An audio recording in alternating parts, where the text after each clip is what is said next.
നമസ്കാരം. ജജീഷ് തോമസ് ആണ് ഇവിടെ. എല്ലാവർക്കും ഒരിക്കൽ കൂടി ഈ ചാനലിലേക്ക് സ്വാഗതം. നമ്മളെല്ലാവരും നക്ഷത്രങ്ങളെ കണ്ടിട്ടുണ്ട്. നമുക്ക് ഒരു നക്ഷത്രം സ്വന്തമായി ഉണ്ട്. നമ്മുടെ സൂര്യനാണ് നമ്മുടെ നക്ഷത്രം. നമുക്കും നമ്മുടെ സഹജീവികൾക്കും വേണ്ട ഊർജ്ജം മുഴുവനും തന്ന് നമ്മളെ നിലനിർത്തുന്നത് നമ്മുടെ സൂര്യനാണ്.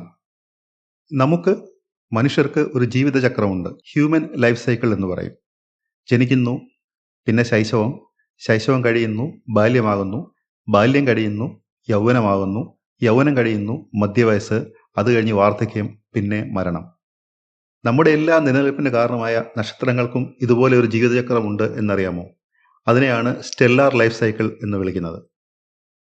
നമ്മളെപ്പോലെ തന്നെ നക്ഷത്രങ്ങളും പിറവിയെടുക്കുന്നു, ജീവിതഘട്ടങ്ങളിലൂടെ കടന്നു പോകുന്നു, മരിക്കുന്നു. നമുക്ക് ഇന്ന് നക്ഷത്രങ്ങളുടെ ജീവിതഘട്ടങ്ങളിലൂടെ ഒന്ന് കടന്നുപോയി നോക്കാം. നെബുല എന്ന പേരിൽ വിളിക്കപ്പെടുന്ന പ്രപഞ്ചത്തിലെ ഭീമാകാരങ്ങളായ വാതക പൊടിപടല മേഘങ്ങളിൽ നിന്നാണ് നക്ഷത്രങ്ങൾ പിറവിയെടുക്കുന്നത്. നമ്മുടെ സൂര്യനെ പോലെ ഒരു നക്ഷത്രം ഉണ്ടാകണമെങ്കിൽ നമ്മുടെ സൗരയൂഥത്തിനേക്കാൾ 100 കണക്കിന് വലുപ്പമുള്ള ഗ്യാസ് ക്ലൗഡ് വേണ്ടിവരും. അതായത് നെബുല വേണ്ടിവരും. വാതകം, ഗ്യാസ് എന്നൊക്കെ പറയുമ്പോൾ പ്രധാനമായിട്ടും ഹൈഡ്രജൻ എന്ന ഗ്യാസ് ആണ് ഇവിടെ ഉദ്ദേശിക്കുന്നത്. പ്രപഞ്ചത്തിൽ ഏറ്റവും കൂടുതലുള്ള ഹൈഡ്രജൻ എന്ന വാതക എലിമെൻ്റാണ് നക്ഷത്രങ്ങളുടെ പ്രധാന ഘടകം. നിങ്ങൾ ഈ ചിത്രത്തിൽ കാണുന്നത് പില്ലേഴ്സ് ഓഫ് ക്രിയേഷൻ എന്ന നെബുലയാണ്. നമ്മളിൽ നിന്നും ഏകദേശം 7000 പ്രകാശ വർഷങ്ങൾക്ക് ലൈറ്റ് ഇയേഴ്സിന് അകലെയാണ് പില്ലേഴ്സ് ഓഫ് ക്രിയേഷൻ എന്ന ഈ നെബുല. ഈ കാണുന്ന നെബുലയിൽ ഇപ്പോൾ നക്ഷത്രങ്ങൾ പിറവിയെടുത്തുകൊണ്ടിരിക്കുകയാണ്. പ്രപഞ്ചം മുഴുവനും ഇതുപോലെ പല ആകൃതിയിലുള്ള കോടിക്കണക്കിന് നെബുലകളുണ്ട്. ഇതിൽ ചില നെബുലകളുടെ ഉള്ളിൽ ഇപ്പോൾ പുതിയ നക്ഷത്രങ്ങൾ പിറവിയെടുത്തുകൊണ്ടിരിക്കുകയാണ്. നക്ഷത്രങ്ങൾ പിറവിയെടുക്കുന്ന ഈ നെബുലകൾ വളരെ വളരെ തണുത്തതാണ്. 10 മുതൽ 20 വരെ കെൽവിനാണ് ഈ ഭാഗങ്ങളിലെ തണുപ്പ്. ഇതിനെ നമ്മൾ ഡിഗ്രി സെൽഷ്യസിൽ പറഞ്ഞാൽ ഏകദേശം -263 മുതൽ -253 ഡിഗ്രി സെൽഷ്യസ് വരെ വരും. നക്ഷത്രങ്ങളുടെ ജനനത്തിനും മരണത്തിനും പിന്നിൽ ഒരേ ഒരു ശക്തിയാണ്, ഗ്രാവിറ്റി, ഗുരുത്വാകർഷണ ബലം. നക്ഷത്രങ്ങളെ ജനിപ്പിക്കുന്നത് ഗ്രാവിറ്റിയാണ്. ഗ്രാവിറ്റിയോട് പടവെട്ടിയാണ് നക്ഷത്രങ്ങൾ ജീവിക്കുന്നത്. ഗ്രാവിറ്റിയോട് പടവെട്ടി പരാജയപ്പെട്ട് മരിക്കുകയും ചെയ്യുന്നു. നക്ഷത്രങ്ങളുടെ ജീവിതം തുടങ്ങുന്നത് ഇങ്ങനെയാണ്. നമ്മൾ മുമ്പ് പറഞ്ഞ നെബുല എന്ന ഗ്യാസ് ക്ലൗഡുകൾക്കിടയിൽ ഗ്യാസ് മാറ്റർ ചെറിയ കൂട്ടങ്ങളായി കൂടാൻ തുടങ്ങുന്നു. ആരാണ് ഇതിന് കാരണക്കാരനെന്ന് ചോദിച്ചാൽ നമ്മുടെ പ്രധാന കഥാപാത്രം തന്നെയാണ് ഗ്രാവിറ്റി, ഗുരുത്വാകർഷണ ബലം. ചുറ്റുമുള്ള ഗ്യാസ് മാറ്ററിനെ ഗ്രാവിറ്റി വീണ്ടും ഈ കൂട്ടങ്ങളിലേക്ക് കൂട്ടാൻ തുടങ്ങുന്നു. മാസ് കൂടി വരുമ്പോൾ ഗ്രാവിറ്റിയും കൂടുന്നു. ഗ്രാവിറ്റിയുടെ ബലം മാറ്ററിനെ ഞെരിച്ച് അമർത്താൻ തുടങ്ങുമ്പോൾ ടെമ്പറേച്ചർ പതുക്കെ കൂടാൻ തുടങ്ങുന്നു. ഗ്രാവിറ്റി പിന്നെയും കൂടുതൽ മാറ്ററിനെ നക്ഷത്രത്തിന്റെ കോറിലേക്ക് വലിച്ചടിപ്പിക്കുന്നു.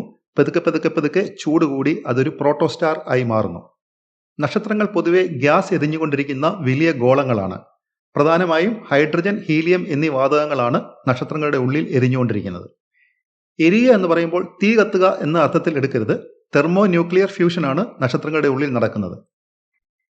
തെർമോ ന്യൂക്ലിയർ ഫ്യൂഷൻ എന്ന് പറയുന്നത് വളരെ വളരെ ഉയർന്ന ടെമ്പറേച്ചറിൽ ഭാരം കുറഞ്ഞ എലിമെന്റുകളുടെ ആറ്റത്തിനുള്ളിലെ ന്യൂക്ലിയസ് കൂടിച്ചേർന്ന് കുറച്ചുകൂടി ഭാരം കൂടിയ എലിമെന്റുകളുടെ ആറ്റോമിക് ന്യൂക്ലിയസ് ഉണ്ടാകുന്ന പ്രക്രിയയാണ്. ഇതിന്റെ ഒരു ഉദാഹരണമാണ് 4 ഹൈഡ്രജൻ ന്യൂക്ലിയസ് കൂടിച്ചേർന്നിട്ട് ഒരു ഹീലിയം ന്യൂക്ലിയസ് ഉണ്ടാകുന്നത്. ഫ്യൂഷൻ നടക്കുന്നതിനോടൊപ്പം വൻതോതിലുള്ള ഊർജ്ജവും ഉണ്ടാകുന്നു. ഇതാണ് ഇപ്പോൾ നമ്മുടെ നക്ഷത്രമായ സൂര്യന്റെ കോറിനുള്ളിൽ നടക്കുന്നത്. ആ ഊർജ്ജമാണ് സൂര്യനിൽ നിന്നും നമുക്ക് ഇപ്പോൾ ലഭിക്കുന്നത്. പക്ഷേ നമ്മൾ കുറച്ചു മുമ്പ് പറഞ്ഞ പ്രോട്ടോസ്റ്റാറിനുള്ളിൽ തെർമോന്യൂക്ലിയർ ഫ്യൂഷൻ നടക്കുന്നില്ല. തെർമോന്യൂക്ലിയർ ഫ്യൂഷൻ നടക്കാൻ ആവശ്യമായ ചൂട് പ്രോട്ടോസ്റ്റാറിനുള്ളിൽ ഇല്ല. ഗ്രാവിറ്റിയുടെ ഞെരിച്ചമർത്തൽ ഒന്നുകൊണ്ട് മാത്രമാണ് പ്രോട്ടോസ്റ്റാറിനുള്ളിൽ ചൂട് കൂടുന്നത്. ഇതിനിടയിൽ ഗ്രാവിറ്റി കൂടുതൽ മാസിനെ പ്രോട്ടോസ്റ്റാറിലേക്ക് വലിച്ചടിപ്പിക്കുന്നുമുണ്ട്. കൂടെ ഗ്രാവിറ്റി കൂടുന്നുമുണ്ട്, ചൂടും കൂടുന്നുണ്ട്. അനേകം കോടി വർഷങ്ങൾ കഴിയുമ്പോൾ പ്രോട്ടോസ്റ്റാറിനുള്ളിലെ കോറിന്റെ ചൂട് പതുക്കെ കൂടി ഏകദേശം 1 കോടി കെൽവിനാകുന്നു. ഈ നിലയിലുള്ള ചൂടിന് ഒരു പ്രത്യേകതയുണ്ട്. അതാണ് തെർമോന്യൂക്ലിയർ ഫ്യൂഷൻ നടക്കാൻ ആവശ്യമുള്ള ചൂട്. ഈ ചൂടിൽ നക്ഷത്രത്തിന്റെ കോറിനുള്ളിൽ തെർമോന്യൂക്ലിയർ ഫ്യൂഷൻ തുടങ്ങുന്നു. 4 ഹൈഡ്രജൻ ന്യൂക്ലിയസുകൾ കൂടി ചേർന്നിട്ട് ഒരു ഹീലിയം ന്യൂക്ലിയസ് ഉണ്ടാകാൻ തുടങ്ങുന്നു. നക്ഷത്രത്തിന്റെ കോർ സ്വന്തമായി വൻ രീതിയിൽ ഊർജ്ജം ഉണ്ടാക്കാൻ തുടങ്ങുന്നു. ഈ അവസ്ഥയിലുള്ള നക്ഷത്രത്തിനെ മെയിൻ സീക്വൻസ് സ്റ്റാർ എന്ന് വിളിക്കപ്പെടുന്നു. അങ്ങനെ പ്രോട്ടോസ്റ്റാർ ഒരു മെയിൻ സീക്വൻസ് സ്റ്റാറായി മാറുന്നു. ഒരു മെയിൻ സീക്വൻസ് സ്റ്റാറിന്റെ കോറിനുള്ളിൽ തുടർച്ചയായി തെർമോന്യൂക്ലിയർ ഫ്യൂഷൻ നടന്നുകൊണ്ടിരിക്കുകയാണ്. അതേസമയം ഗ്രാവിറ്റി തുടർച്ചയായി സ്റ്റാറിന്റെ കോറിനെ അപാര ബലം ഉപയോഗിച്ച് ഞെരിച്ച് അമർത്തുകയും ചെയ്തുകൊണ്ടിരിക്കുന്നു. ഗ്രാവിറ്റിയുടെ ഞെരിച്ചമർത്തൽ തടഞ്ഞ് നക്ഷത്രങ്ങളെ സ്റ്റേബിളായി പിടിച്ചു നിർത്തുന്നത് തെർമോന്യൂക്ലിയർ ഫ്യൂഷൻ കാരണം ഉണ്ടാകുന്ന ഊർജ്ജമാണ്. പക്ഷേ ഇവിടെ ഒരു പ്രശ്നമുണ്ട്.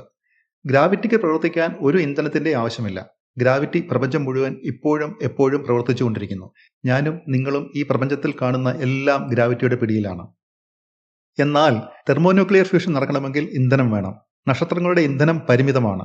ഇന്ധനം എന്തെങ്കിലും എരിഞ്ഞു തീരും. അപ്പോൾ ഒരു കാര്യം വ്യക്തമാണ്, ഗ്രാവിറ്റിയും തെർമോന്യൂക്ലിയർ ഫ്യൂഷനും തമ്മിലുള്ള യുദ്ധത്തിൽ ഏറ്റവും അവസാനം ഗ്രാവിറ്റി വിജയിക്കും.